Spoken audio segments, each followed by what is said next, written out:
I'm scared of saying the wrong thing. I'm scared of getting it wrong. I'm scared of getting into trouble. This is the standard response whenever I ask people managers what stops them from having feedback conversations.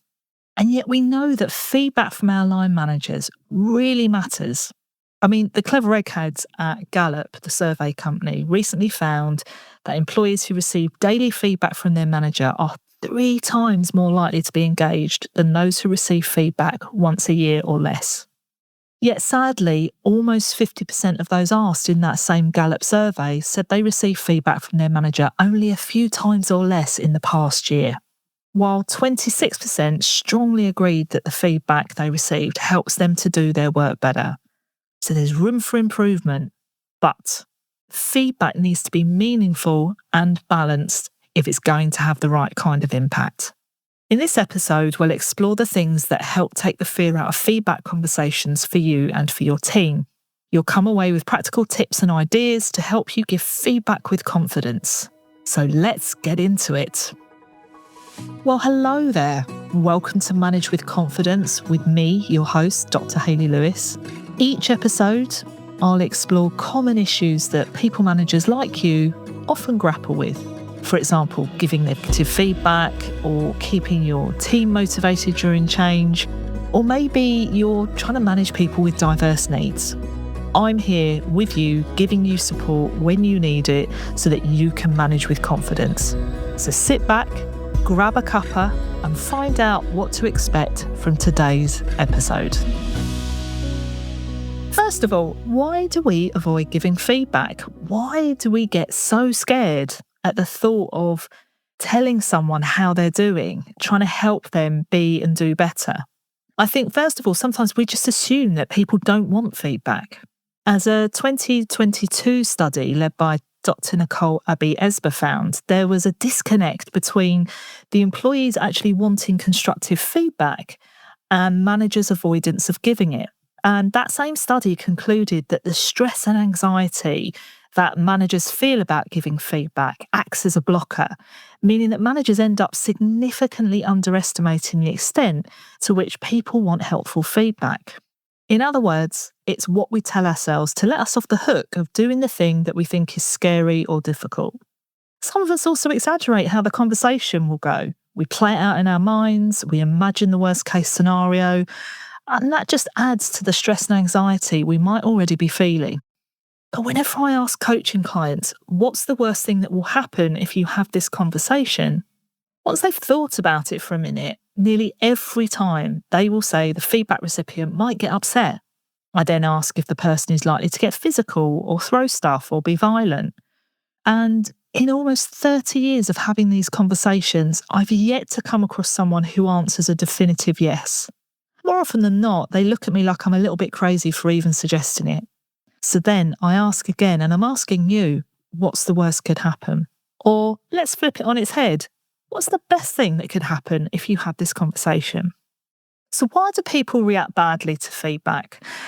Whenever I ask groups of employees what they think of when they think of feedback conversations, they tend to jump to the negative, that they only get feedback when something's gone wrong or something is wrong. And there's nothing worse than when your manager says to you, "Could I just have a word?" We're not expecting it, and for many of us, our guard goes up because we're expecting something bad to happen. And this is backed up by another study from 2022, this time in the Journal of Organisational Behaviour, which found that unhelpful and purely critical feedback from managers significantly increased our feelings of shame and exhaustion when we get that kind of feedback. In a series of 5 studies, Dr. Rachel Rutten and Professor Lauren Nordgren found that timing matters. The more exhausted a feedback recipient was, the harder they found it to regulate their emotions in response to the feedback, and subsequently, they were more likely to get defensive. So when feedback is ill-timed, not thought through, not carefully crafted, and it doesn't have the aim to help, then it's really no wonder that people react negatively. So far, we've looked at why you might avoid giving feedback and why people might react in negative ways to negative feedback. But how about this? What if you prepare for the conversation so that it feels like a helpful, worthwhile, and positive conversation for all concerned? So how do we give feedback that's meaningful? I mean, be honest, how often do you wing it when having a feedback conversation? Are the conversations ad hoc or do you plan them? Do you leave it until you've built up that courage to have the conversation? Do you intend to go in saying one thing, but you end up citing a litany of things the person has done? There's no judgment from me if you do any of these things. I mean, I did some of these when I was a people manager. In my experience, very few feedback conversations go well and land in the way they were intended when they're off the cuff. Neither person is prepared. And that off the cuff, random, ad hoc nature can give the subliminal message that this doesn't matter or it doesn't matter enough for me to put a thought into it. So it's no wonder then that so many people ignore the feedback once they leave the conversation. That's why using some kind of framework to clarify your thoughts can be really helpful. And the kind of framework you use will depend on the nature of the feedback you're giving. One of the most popular, well-known and well-used frameworks is known as the SBI model. You can use this for giving positive and negative feedback. The S stands for situation. So here you describe the specific situation in which the behaviour or the issue happened. You need to make it specific and detailed. You need to avoid generalisations. So, for example, at the 10 a.m. meeting on Tuesday when we were discussing project budgets, the B stands for behaviour. So here you describe the specific observable behaviour being discussed. It's important you keep to the facts and that you avoid opinion and making judgment statements. For example, you might say, on 4 separate occasions, you interrupted me when I was trying to explain to the team how we would change the process for project budgets. The I is for impact. At this stage, you describe the impact of the behaviour on you. It might be that the person is completely unaware of the impact of their behaviour. Give them the benefit of the doubt. For example, you might say, I felt frustrated because my train of thought kept being interrupted. I also felt anxious because the discussion about project budgets took longer and it meant we were unable to get to other important agenda items in the time we had available. The conversation then opens up wider to how the other person, the feedback recipient, feels and how they see the situation. The aim is for you to work together to agree what will happen moving forward. For example, does the person need some support in working on this? How could you help them? Another alternative is known as the Pendleton method. Psychologist Dr. David Pendleton devised 5 rules to help guide feedback conversations. He did this when he was training a group of family medicine practitioners who found it really difficult to give feedback. I've adapted David's original rules, which focused on FMPs, those practitioners. So I've adapted the rules for people managers like you. The first step is to ask your team manager to tell you 2 or 3 things that have gone well or that they did well that week. The second step is to acknowledge what they think went well. Then you share 2 or 3 of the things that you think have gone well or that they did well that week. So step 2 is about acknowledging what they think went well and then building on that by sharing what you've noticed. Step 3 is to ask your team member to tell you 2 or 3 things they can improve on or that they could do differently in the coming weeks. Step 4 is to acknowledge your team members' ideas and then share 2 or 3 of your own ideas for improvement. So you're sharing ideas with each other, and then the aim is to discuss strategies and ideas for closing that gap for improvement. And the final step, step 5, is to close the conversation in a productive way. Each of you shares the most important points you each took from the conversation. Ask your team member to confirm the action they'll take and when they will take this by. Now look, these are just 2 of many feedback frameworks out there. You might already have your own tried and tested method you use. That's brilliant if you have. But if you don't use some kind of framework and you want feedback conversations to feel less of a chore or something to be fearful of, I'd encourage you to research and experiment with different frameworks. See what feels good. You can start with one or either of the frameworks I've shared today, or maybe go and research others that might appeal to you. I want to talk about something now which I think is fundamental to the feedback conversation, and that's this. You need to remember there are 2 or more of you in this conversation. And with that in mind, every feedback conversation is a 50-50 responsibility. Just sit with that a moment. When I'm coaching a manager on having a challenging conversation with a colleague, they've often overthought things and they've heightened their anxiety as a result. And this is often because not only are they taking responsibility for their bit of the conversation, but they're jumping ahead and they're taking responsibility for how the other person will think, feel, and respond. For simplicity, we'll look at this from the perspective when there are just two of you in the conversation, you as the feedback giver and the other person as the feedback recipient. You are responsible only for your behaviour and how you show up to the conversation. If you can wholeheartedly say that you were respectful, you were clear, you listened, you gave space, and you didn't judge, then great, you've done your bit.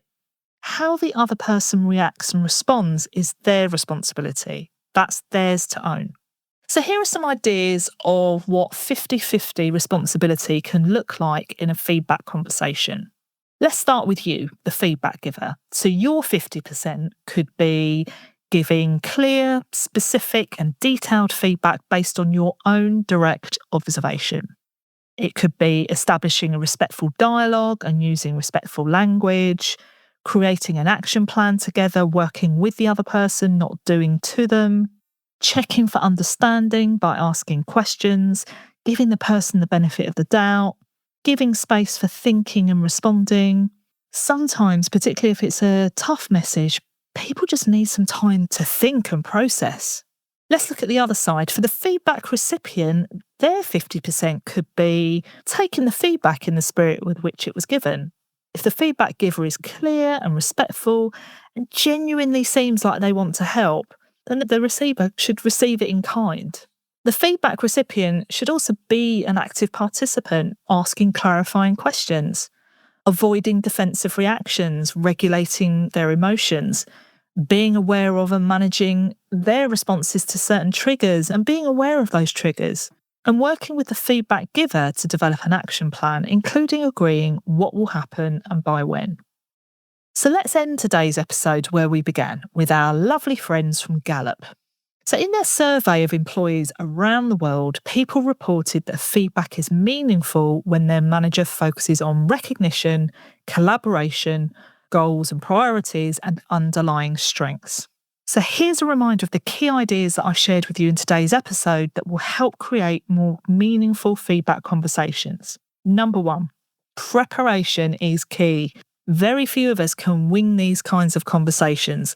At the very least, jot down the 1 or 2 main points you need the other person to know. Number 2, think about the timing of the feedback, particularly if it's erring more towards the negative side. Remember, our energy level can impact how feedback givers and receivers handle the feedback. My suggestion is avoid the end of a workday, as most people are likely to be tired, including you. Number 3, be specific when giving feedback. Give 1 or 2 concrete examples and don't bombard the person with a big old list of things. That can just end up feeling like an attack. Being specific and being focused is your aim. Number 4, remember to be open-minded and suspend judgment. You just might not have the full story behind why someone behaved or performed in a certain way. Ask questions in a spirit of inquiry, underpinned by compassion. Now, just to be clear, compassion doesn't mean being a pushover, it doesn't mean letting things go, but it can create a more positive environment for the conversation to take place. Think about the purpose of the feedback conversation. So this is number 5. Is it feedback that needs to be given quickly in a limited time? Is it feedback with a focus on the future? The purpose and the outcome you want to achieve will help you pick the most appropriate approach, the most appropriate framework. Remember, one size doesn't fit all. So if you're somebody listening to this who's already feeding back in a constructive and meaningful way, I really hope this episode gives you the reassurance you need. But if there are some things you could do better, I really hope the ideas in this episode give you the confidence to give things a go. And if there's just one thing I suggest, it's this. Why not ask for feedback on how you give feedback? And then role model how to receive the feedback you're given, even if it's a tough message for you to hear. Next time on Manage with Confidence, we're going to be hearing from psychologist and feedback expert, the wonderful Caroline Katz. Thank you so much for listening to today's episode. Now, you've heard the one thing I suggested you do, but maybe there's something else you're inspired to do on the back of today's episode. So here's my question. If there was just one thing you'll do following this episode, what is it? Note it down, or even better, tell someone. Now, I love it when you comment and tell me the things you've been inspired to try after an episode, or even when you send me through a problem you want help with. So please email me at halopsychpod@gmail.com, and the email is in the show notes. Did you enjoy this episode? Then please show your love by leaving a review and giving it a rating. It really helps other people to find my podcast. Thank you once again, and in the meantime, go and manage with confidence.